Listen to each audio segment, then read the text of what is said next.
Assalamualaikum warahmatullahi wabarakatuh. Perkenalkan, nama saya Muhammad Agus Wijayanto dari Datris Biologi 6A dengan nomor NIM 12208183087. Nah, di sini saya akan menjelaskan tentang materi yaitu sistem gerak pada tumbuhan. Siapa sangka ternyata tumbuhan juga bisa bergerak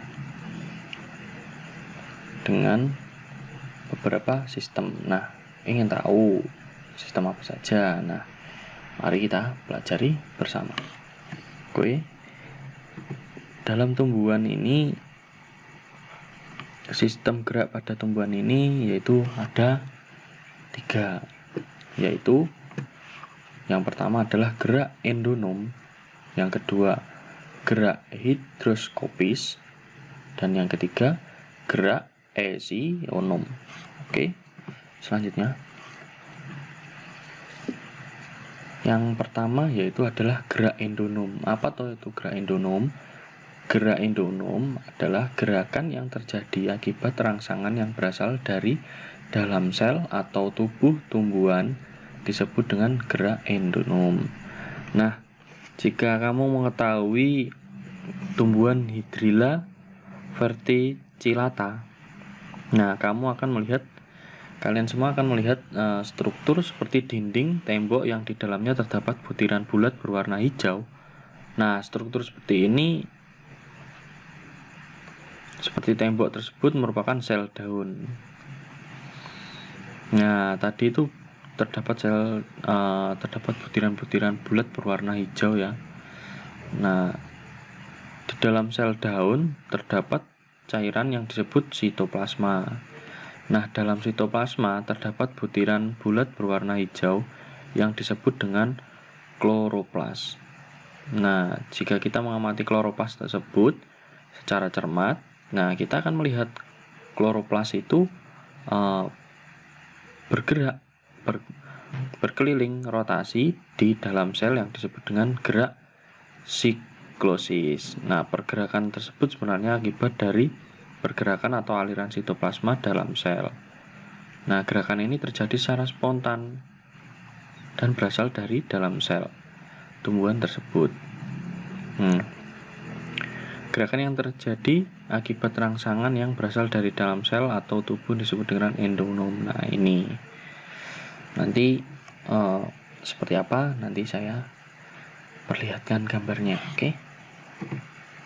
Yang kedua yaitu ada gerak higroskopis. Nah, gerak higroskopis ini adalah yaitu membukanya dinding sporangium atau kotak spora tumbuhan paku. Nah, nanti bisa dilihat juga gambarnya ada.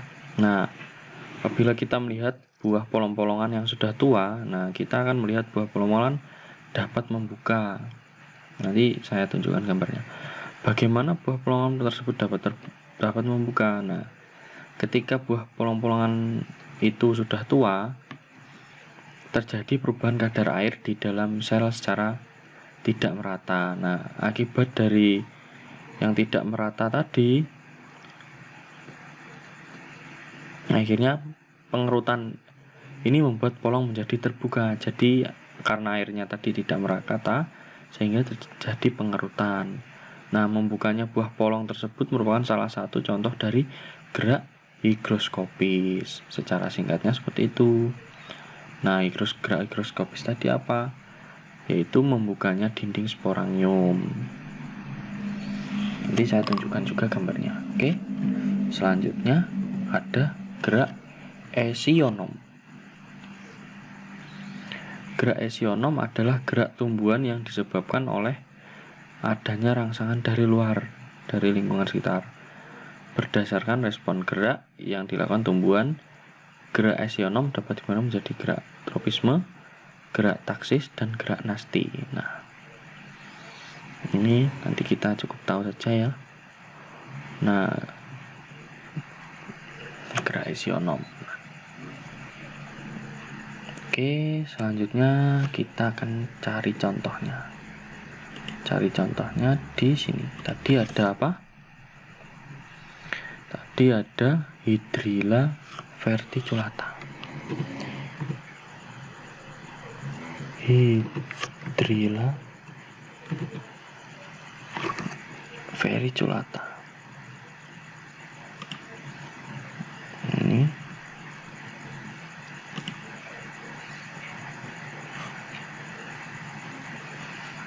nah ini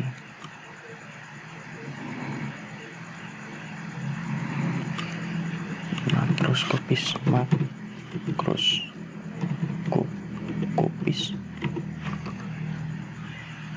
Nah, jika kita perhatikan,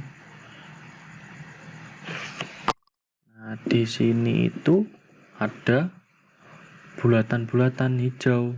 Nah, kalau kita cermati itu dia itu bergerak mengelilingi rotasi dalam sel ini. Nah,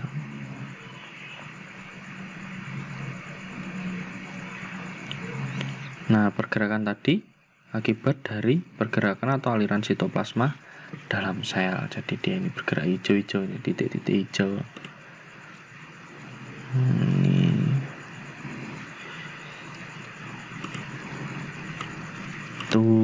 Nah, gerakan yang terjadi akibat rangsangan berasal dari dalam sel. Jadi dari dalam tumbuhan. Terus tadi ada apa? Ada apa lagi? Gerakan higroskopis. Nah, gerakan higroskopis. Nah, tadi ada contohnya itu polong-polongan. Nah, seperti ini. Contoh buah polong yang membuka. Nah, ini karena apa? Tidak meratanya tadi perubahan kadar air yang tidak merata mengakibatkan ini menjadi terbuka. Ini juga ini terlihat jelas. Nah, seperti itu. Terus tadi juga ada yaitu gerakan apa tadi? Gerakan esionom.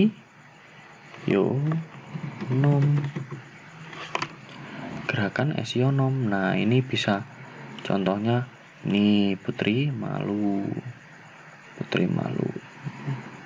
Gerakan yang disebabkan oleh adanya rangsangan dari luar. Nah, seperti putri malu kalau kita sentuh kan dia jadi bunganya kuncup, daunnya kuncup. Terus ada contoh apa lagi ya?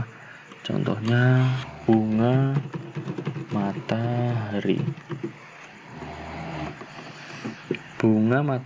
Nah, bunga matahari ini dia itu mekarnya itu mengikuti arah sinar matahari. Nah, seperti ini. Ketika mataharinya di atas, ini juga mengarah ke atas. Jadi itu dia mengikuti arah sinar matahari.